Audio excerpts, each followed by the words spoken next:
All right, guys, welcome back to another lecture about human development. Before we dive into the lecture, I want to kind of talk about the iSearch paper just a little bit. So, one, I just want to let you know all your PowerPoints will be uploaded into like the folders, the unit folders, and yeah, and then you can go download those there. But before, let me just scroll down and go to this is what you should be seeing. Our search paper is in Unit 9, but we're going to go on down. I want you to, we're going to go into the assignments folder, and what you'll see is the iSearch proposal. So I'm going to open that for us.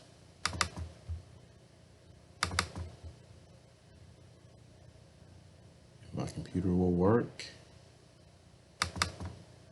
All right, it's not working right now. So you're going to open that, you're going to get to iSearch proposal. And this is what it will look like. So you will, and date is wrong, but we'll change that. Your name, your date, your proposed title, the age group you're thinking about studying, the reasons why you want to study this topic in particular age group. So just to give me an idea, like, man, what kind of led you to this? What led you to say, hey, I want to study about ADHD in teenagers or bipolar in young adults, or what led you to this? And then your outline is just going to be your introduction, your body, man, your arguments and different things like that. So I want you to understand too, like this is not a it's not a research paper. It's not a research paper. The iSearch paper is really just telling about, hey, what led you to this? What did you discover on the way? What do you know now? What questions did you get answered? Like even right now, look at that last question. Ask, what do you hope to accomplish with this study and with this paper? So start thinking about those topics. And if you're having a hard time, like thinking about, hey, what do I want to do it on? Just let me know. Shoot me an email. We can try to set up a time to kind of talk to think about what could be a good topic for you. And I would say, man, look through some of the PowerPoint. Look at your book, or maybe you're already working with an age group in your church, where maybe you're working with the children. You want to talk about infants, or maybe you're working with the teenager and you want to talk about the youth. Maybe you're working with the senior adults. You want to talk about the senior adults. Yeah. So whatever group that just interests you, you just submit that, and it's due August 31st. Now, be careful because this deadline can sneak up on you. It's August 31st at 5. So you want to be careful. Some of the deadlines are at like 11:59, but this was at 5. So pay attention to that. All right, so go here, and we're just gonna start with our lecture. All right. All right. So last time we kind of talked about the biblical basis and biblical ways to kind of help us understand human development. Now we're going to talk a little bit more about our text. So this actually comes from chapter 1, the introduction to human development. All right. And we got to think about it, man. Why is it important to study human development? Why is human development important? How is it applicable to our ministries? And this PowerPoint, we're really just gonna give a big overview here. We're not going depth because we're gonna go in so much depth in each chapter in our book. So I'm just gonna hit high points really. And if you have any questions, man, feel free to shoot me an email. Feel free to look at the discussion board. I'll try to open one up to answer some questions if need be.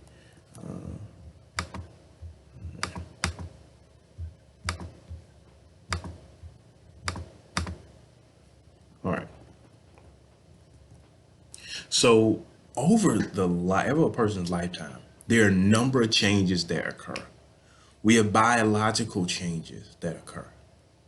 Think about, I mean, your hair gets longer. Think about a baby where, like, man, they start sleeping hours a day, and then they become a young adult. They don't take as many naps. They don't sleep as long. Hopefully, they don't.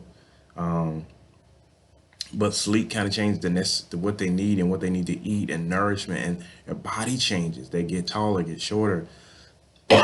Excuse me. There are cognitive changes. There's things that as a kid you couldn't really grasp. But now as an adult, you can be like, "Oh, okay, I think I can get it now." I remember it's just lanyard when I learned younger that you should read the Bible, and I started in Matthew 1, and Matthew 1 was really just a genealogy of Jesus. At the young age I was a teenager, I really couldn't understand that the concepts of, man, Jesus came through all these generations and he's human and he's God. Now, as an adult, still now, I still, just because of the mysteries of God, there's still some things I'm like I don't understand, but now I have a better grasp on it. My mind, my brain has capacity to handle certain things. Psychologically, there's some changes. There's language and it's how you think about things and capacity, but also the social changes, how you interact with mom and dad, how you interact with friends, how you interact with family, like those things change. Whether you get married or divorced, and there are a lot of social changes that come with life. And with those social changes, one, it does impact, man, how do we minister to a person? As I consider that, man, they're going through biological change, they're going through psychological and cognitive change, they're going through social changes. Like, how does that affect my ministry? How does it affect whether I want to be a counselor, a missionary, or any other like just Christian service person? Like, how does that affect how I minister? So now we get over like lifespan development. Think about human development. So the objectives, like in studying, like the purpose. What do we want to get from human development? What do we want to look for? This is the goal. And one is to offer an organized account of development across the lifespan. The other is to identify the interconnections between earlier and later events, and then to account for the mechanisms responsible for lifespan development. I like to think about it in the sense, man, as we understand more about human development, we understand more about ourselves, but also understand more about people that we're ministering to. But we understand more about ourselves, and if we have more understanding, we can have more compassion and more grace and be like, hey, this is where I'm at. This is, and even to the point we understand human development, we understand how God is growing a person physically, psychologically, cognitively, like even sometimes spiritually. But these are objectives in human development, and also to specify the biological, psychological, and environmental factors in development. We'll talk about this, and your book talks about this a lot too, and we'll talk about it a little bit later in the PowerPoint, where we want to think about, man, biology, psychologically, those environmental things, how do they impact development? What do they look like throughout the lifespan of development? What is development? Big question. What is development? So one, it can't be explained by age alone. I remember that when I was growing up, they would say, act your age, not the shoe size, because it's this idea that there are people who have advanced in age, but there's some maturity that was still lacking. So age can't tell us as much. It can tell us biologically sometimes this person that, but psychologically, cognitively, socially, age can't tell us that. It can't, so development can't be explained by age alone. Development is continuous and discontinuous. So this is what your book kind of talks about. Your book talks about this, gives some clear definitions about that. There's still debate about like what development is, but what we want to just understand is like, man, is people trying to find like, is it continuous, is it discontinuous? Development is both. So there are a lot of things that when people try to put, man, this is what development is. This is what it means to develop into a box and a nice little neat categories. It doesn't always fit. Because once again, going back to the age, some people just like to say, because they're this age, they should be here. But that's not the case. Timing of events has important influence of development. So there are certain events that kind of happen that influence a person's development. Think about right now, we're in the midst of COVID. And I want you to think about just the babies right now. There were children who started daycare and were actually born, and they have not seen the bottom of their teachers or daycare members' face. They're with them hours out of the day. And usually how kids learn to talk is that, they look at people's lips, they look at how their mouth is moving. But that's not the case now. So it's just an interesting time for kids when we think about development. That's going to influence their development because they're in the infancy stage. They're in the childhood stage, and yeah, these events kind of influence development. Stability in various processes that exist over time, even though specific behaviors may change. So what we want to understand is that listen that stability in various processes exist over time, even though specific behavior may change. So there's certain things that just will stay the same, but behaviors will change just a little bit because even as we think about a person's developing, sometimes people are developing in their behaviors, the things they used to do, they don't do anymore. So cause and effect is involved in the developmental process. Just saying, man, some things happen and this results in A, B, and C. It may enhance development or it may decrease in development or stall development. So these are just the developmental periods. We got the prenatal period. We'll talk about these a little bit more in depth as we go on through prenatal period, the infancy. You got early childhood, middle childhood, adolescence, early adulthood, middle adulthood, late adulthood. So prenatal. All right. Prenatal, you got conception to birth. This is 9 months of rapid growth. This is the babies growing in their mother's womb and God knitting them together. Organs start to appear, systems start to appear, extreme sensitivity to environmental influences. In the sense of like, man, what happens around the mother really affects the child. There's a study called epigenetics that mentioned in your book. And what this looks like is that if a mother is in a very stressful environment, that can impact the the child's level of stress when they're born and as it continues throughout life. So this is kind of the prenatal period. Babies are developing really fast in 9 months. Infancy, from birth to 2 years of age. This is, man, they're still growing, man. If you go back and you look at, maybe you've had a sister, maybe you had a brother, maybe you had a cousin, maybe you had a nephew or a niece, and you think about where they were, even just thinking 3 months ago, 6 months ago.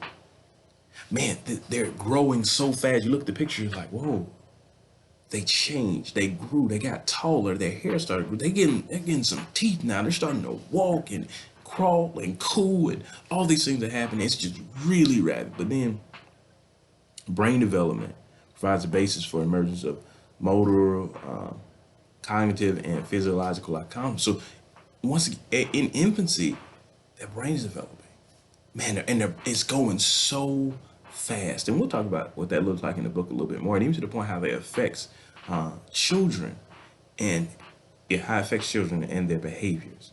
So yeah, brain development happens really fast in infancy. Early childhood, this is 3 to 6 years of age. Physical growth, but it starts to slow down just a little bit, not rapidly. There's substantial gain now in cognitive and language. So you see from 3 to 6, man, this child is really learning to speak a little bit more. During this time, they're starting daycare, they're starting school, they're learning words, they're learning the ABCs. And man, they're just, you're saying, man, where did you get all these words? Example, my daughter, she's 4 right now. She's in early like childhood, and she is going to a school where she's learning a foreign language. And I'm just thinking, man, she's just learning so fast. She's making some gains and like using words and using the proper context because, man, early childhood, they're making these jumps, these leaps, and these bounds when it comes to cognitions and language and even understanding about certain things. And if you work in children's ministry, you probably know these things. You've probably seen these things where, one week this child, you're like, okay, they said this. The next week they said, whoa, they're using the words in the proper context. They're talking about the Trinity. Now, of course, we know their limitations, what they can understand about Trinity, but they're talking about Trinity, they're asking questions about, can Jesus hear me? Can I pray to him? They're learning Jesus loved me. This I know, for the Bible tells me so. Little ones to him belong. And they're understanding that. And then there's an interplay between socialization and individualization that shapes personality and influences their adjustment. So basically, what that just means is like there's this balance that's kind of going on here, like how they're building relationships, becoming social, but they're also developing like individual like personalities. Um, you see this a little bit more. We talk about like Erickson. He talks about his stage of trust and mistrust. So that's kind of in unit. The next, we talk about theories of development, but we'll see that a little bit more. Middle childhood. We got 7 to 11 years of age. School becomes a significant force in a child's development because they're starting school. Um, yeah, they're starting school. School is starting to shape them, whether it be homeschool or public school or private school, but they're in school and it's shaping like their development. They're making friends, interacting with teachers. They're learning so much. And it becomes very apparent. Like these skills become very apparent. Like they have some physical things, like they begin to do. They're starting to jump and run and do all these things, but also like they're develop cognitively, like they're developing, like they're thinking about things a little bit more. They're asking different questions at this age, and then psychosocial, like they're interacting, making friends, and becoming friendly or maybe isolated. Like you can see, you're noticing these things. What's happening inside your child? So I mean, you think about your 11 to 7 year old, whether you got a kid or kid, cousin, nephew, niece. Just think about this, man. Man, where are they physically now? Like, what do they do? They run, jump, play, and think about even just 2 years ago, 3 years ago. Commonly, what are they thinking now? What are the questions they ask? Are they, when they're putting sentences together, what are they talking about now? And psychosocially, what's their friend group kind of look like? How are they engage? How are they engaging with people? Adolescence. All right. So adolescence. So it's so interesting because adolescence, the idea of adolescence has changed over the years. Your book kind of talks about that a little bit and how adolescents used to be treated as like many adults, and they were subject to like harsher rules. But during the industrial revolution, that kind of changed a little bit. That adolescents were seen more as like, okay, they still in child, they still a child, and adolescents really they really balance that. They really are in this balance kind of. I'm a child and I'm adult because these are teenage years. They do some childish things, they do some adult like things, and they're in this mix, holding this balance. And a lot of their development is really by puberty, man. A lot of hormones kind of going on at this point in time, so causes emotions to be all the way out here or not at all. It's so a lot of puberty is kind of going on. Abstract thinking is starting to be introduced. So they're starting to understand, man, the things that we can't actually grasp. They're starting to understand the things that may not be as empirical. They're starting to think about, man, when you think about even Christian and religious things, they're starting to think about, okay, I can't physically see God. I can't physically see him, but he can be there. Because there's this abstract thinking. They're starting to think, okay, there's God who creates all the universe and controls everything, though I can't see him. And and the states are also starting to think about like academic achievement. They're thinking about school, thinking about man trying to achieve things in school. They're also thinking about what they want to be when they grow up. Like they're taking this very seriously because they're in these teenage years. Or some are taking like advanced college courses, and they're thinking about, man, okay, what do I want to do? What do I want to do in the future? What do I want to be when I grow up? Now this may change, but they're starting to think about this a little bit more. They're trying to take it a little bit more seriously, especially when they get to like junior and senior. They're thinking about, okay, what college do I want to go to? What do I need to get into that college? And then there's this continual search for identity. It's important to think about adolescence, man. Identity is really shaped and formed in these years. But yeah, this continual search for identity, and sometimes that identity is shaped by, and the identity is like shaped by a number of things. Like what their parents taught them, what society's teaching them. But then as we think about these who've been believers, that there's this continual search for identity, and then you're thinking about how the identity in Christ kind of plays a role in it. So all these influences are coming in for them at adolescence. They're trying to figure out, who am I? What should I be doing? What's my purpose? Early adulthood. So early adulthood. So this may be where some of you are right now as you're kind of listening here, and maybe you're not, and that's okay. From 1934 years of age, pursuit. So you're typically, people start college at 17, 18, 19, or on farther out. Nothing wrong with that. It's just, where the Lord has you. So they're pursuing higher education, or they start beginning to work. So not just higher education, maybe they enter into a trade, but they're just doing more like work, like full time work. And then there's a significant focus on relationships. So this is a point where like a lot of people get married in between these like years. A lot of people are looking for a spouse, or a lot of people are dating or in courtships during this time because it's a significant focus like on relationships. And marriage and children are central concerns. So here, once again, they're thinking about, man, marriage and children, relationships. To think about, all right, we want to be at this, we want to be doing these things at this age. Middle adulthood. So this is 35 to 64. Once again, this may be where we're at right now. So, but the sense of like, sense of responsibility, like actual responsibility, is heightened. So the sense of like, oh man, I got to take care. I got to take care of things. I take care of business. I'm no longer in this like little like young adulthood. Like I got to care for children. I care for my parents. Like a lot more responsibility comes at this age. Growing community involvement. They're like, all right, the people that are around me, I just want to be involved with that leadership and influence at their peak. So at this point, like this is where a lot of people are like thinking about, man, they're becoming leaders. They're influencing the people that are around them in this middle adulthood.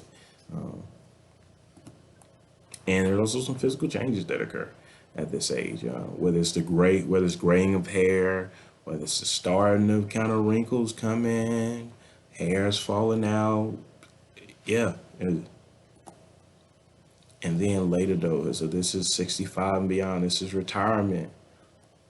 It's retirement right here. So retirement's on the horizon. So physically, the health and their strength is kind of decreasing.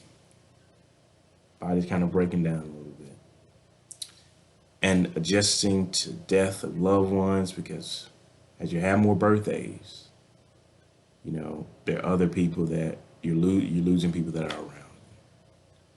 At this age is really a reminder that, man, this world is not home. It's not home, and we won't be here forever. But then they're also dealing with their own mortality. They're at this age, you're realizing, man, my friends are leaving me, my loved ones are leaving me, and I could be next. I could be next. And then a change in lifestyle to enhance successful aging. So that sense of like, man, this is when a person sometimes really takes seriously their health, because they're like, man, I gotta take this seriously, because man, if I'm not taking care of my health, if I'm not taking care of these things like taking my medications, or going to the doctor, then man, my life could be shorter.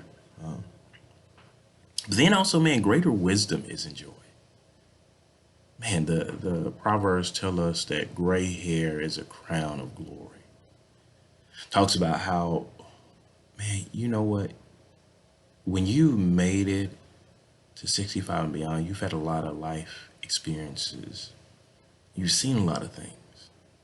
A lot of things have occurred, and you learned, and you're here and you can share your wisdom and your experiences with others. But even I'm just thinking about, just being a believer at the age of 65, you've seen the Lord been faithful for so many years. And you have opportunity to tell how the Lord has been faithful to you and share your wisdom about that. All right. So changes views of lifespan. The view of childhood has evolved throughout the years. So, yeah, so as you think about just childhood, we got to think about, man, how childhood has changed over the years. As I mentioned earlier, that at one point children were actually seen as many adults. They were worked like many adults. They were treated like many adults, and not treated like they were kids. But that has changed over the years, as we can see. But children were also seen, children are now viewed as a product of genetic, biological, behavioral, and contextual forces consistently interacting. This, like I said, this view has kind of changed over time. But also, their kids were viewed at one point as taboo, uh, a blank slate. A blank slate. I won't try to say that word. It's mentioned in your book as a blank slate, which means like they were just a blank slate and they just needed to be like formed. So, parents tried to form them in the best way they could. But also, the book mentions how, because of the understanding of Christians, that children are sinful, that they got some wickedness in them. They need to be formed, and that influence people creating schools to help form children. Adolescence is not necessarily a time of storm and stress. While there are adolescents risk factors, most adolescents accept the changes of their environment and adjust. And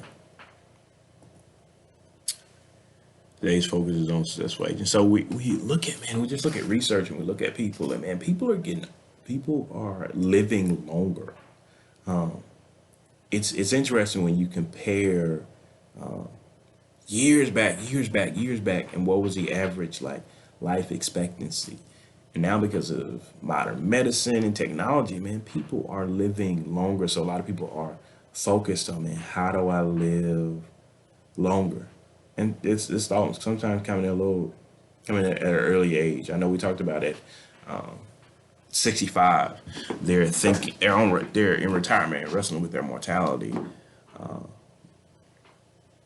But this is more and more people now start thinking about, man, how do I take care of myself now?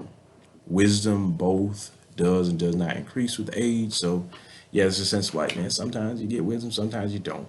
Like I said, just because when we think about age, we just can't say if a person at a certain age they have developed, and we just can't say even if they're at a certain age that they actually have wisdom. So, you know, some people would say there are really some old fools. And the scripture like tells us and even gives us like identifies what a wise person does and what a foolish person does. So there are points where development just does not give you doesn't always just give you wisdom. So biopsychosocial interactions. So your book has a whole chart and a passage about this. But this is important to understand. As we think about it in development, there are a number of interconnected factors that play a role in a person's development. So biopsychosocial just focus on, the biological, the psychological, and the social aspect. Here, the lifespan development is a product of the interaction of biological, environmental, as well as psychological forces. Importance of biopsychosocial interactions, understanding children's culture. So as we understand culture is the customs, values, and traditions of a large group of people. Different cultures have different developmental expectations for the children. Different does not mean deficient. So, man, when you think about cultures and we think about, man, maybe we're thinking about overseas or even as we're thinking about here in the United States, that culture is very broad because you got Southern culture, you got New Orleans culture, you got Midwestern culture, and then you got Northern culture. You got all these different cultures that play a role in development because there's different expectations for children, different expectations for adults, different expectations for even senior adults. This plays a role in development because those expectations influence a person's psychological and their social. Like these are contributing things. But so to break down just a little bit more, I mean, contributing to biopsychosocial interaction. So biology, when we think about that, we're thinking about genes, birth, physical development, and puberty. These things play a role. And even as we think about biology, biology affects your, the psychological and the social aspect. So just for example, like if you don't eat, guess what? You can't regulate your emotions. If you don't sleep, you don't have that capacity to regulate your emotions. You don't have the capacity to focus because biologically you don't have what you need. That's just an example to kind of show how the biological interacts with the psychological just a little bit. But even to the point like the psychological interacts with the biological. So you think about this, man. The way you think about things can affect how your body reacts. For you, maybe you've experienced anxiety. Maybe you had some stress. Maybe you were just thinking and you were thinking about a certain situation, and then you just noticed your breaths got shorter. You noticed that maybe you felt this pit in your stomach because of that sense of like, man, you can think about these things and it can affect your body. But even to the point, maybe you notice yourself thinking about something really positive. You just notice you just got this jolt of energy. You're just feeling up now.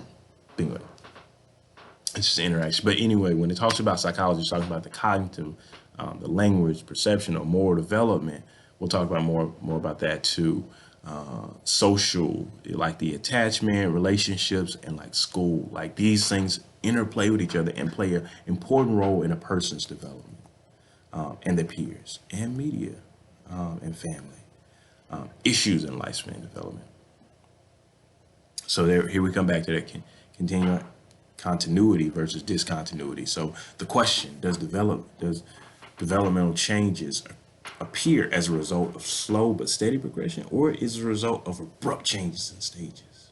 That's essentially like, all right, does it happen very slowly, kind of over time, or just like bam? I got these abrupt changes that are happening. Then you got stability and change. So do children's experience affect them throughout the lifespan, or is there a likelihood of change? These are just these issues that they kind of think about a little bit more. And as we go through the book, like these things will come up again. In nature versus nurture, there's a sense of like, all right, what has a greater influence here? Is it the person's biology, or is it like the environment, how they were raised? So listen, do your inborn tendencies or surrounding world exercise a great influence on your development? Inborn tendencies, genes, surrounding world, culture, environment. All right, developmental research.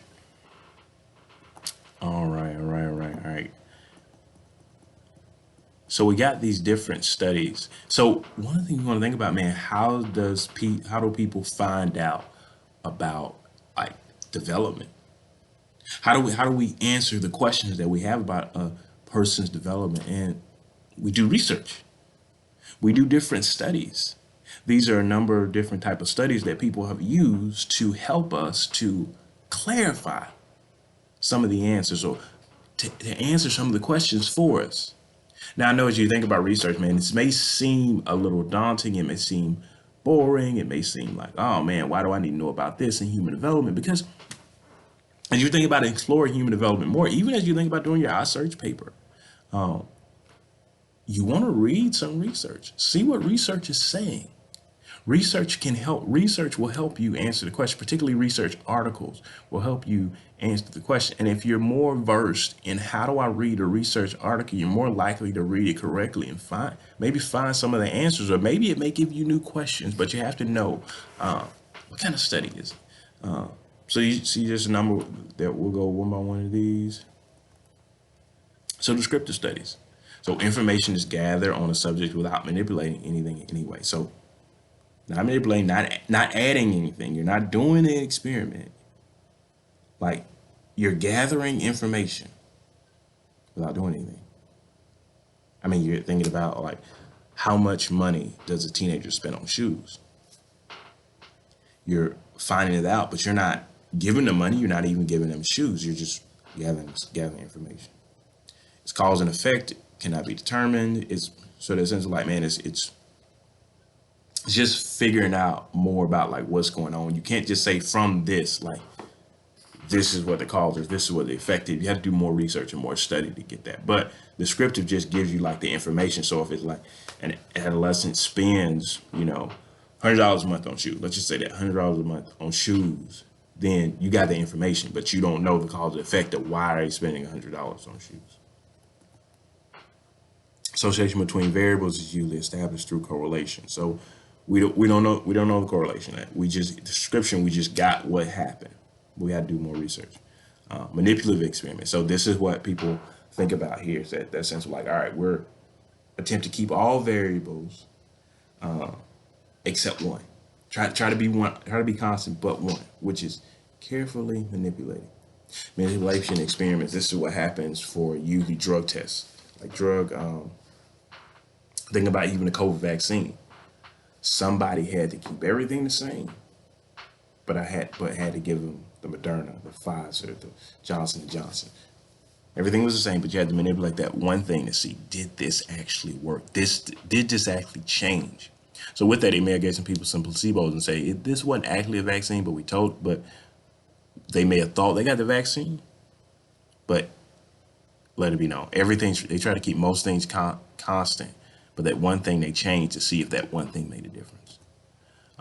This is usually called the treatment. The treatment. Naturalistic. So the researcher acts as an observer, not changing anything, just watching what happens. You think about if you go to a daycare, you go to a zoo or different thing like that, you're just, probably more likely a zoo. A zoo, you're just looking, you're just observing. You're not manipulating anything, you're not adding anything, you're just observing. In this research experiment, you're just looking at what happens without anybody touching anything. The research doesn't disturb anything in the environment. Time variable. So number of times in researcher group studied on a research project. One time, one group. All right, we're doing one and done. We're carrying out a study one time with one group of participants. Longitudinal study. This is like your long study. This is the long game right here. So you're talking to subjects about 2 or more times throughout their lives. So you may start with them when they're 5. You may touch base when they're 15. Then you may touch base when they're 25. You're playing a long game here. Cross-sectional group of individuals of varied ages are compared at the same time to investigate the effects of aging. So you want to think about, let's just say the example is you're comparing the vaccine, just using the vaccine, to and how people have responded. How did people in 2021 respond when the people were this age group was 16, 15, 25, 55.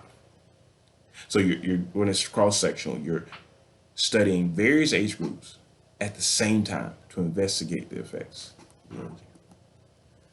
Sequential completed at several times with the same group of individuals. So longitudinal, cross-sectional, and then understanding research article. So in the research, you got the introduction. What does the introduction do? It states the purpose of the article, provides a literature review. So it tells you about what has the research said already? What's an overview of the research? Why is it important that we should do this? The methods section. It tells about the subject in the experiment. Who did you experiment on? Who were you watching? What did you manipulate? Describes the test conducted. Yeah, what did you manipulate? Summarize the steps. Just tell you, hey, this is what we did. This is what we did. The results section. This is the big section that kind of tells you this is what we found.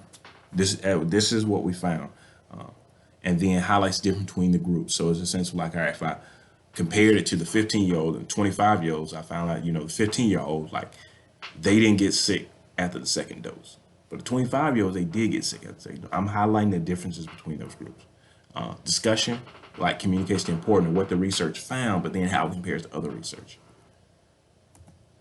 And all right, guys, I think that is it. Yeah, I think that's what we got. So, all right, guys. So if you have any questions about this, like, please let me know. Yeah, guys have a good day. Once again, start thinking about your iSearch paper. Whenever you have that topic, just submit that proposal. We'll talk about it. If you're having a hard time trying to figure out what that topic should be, just let me know.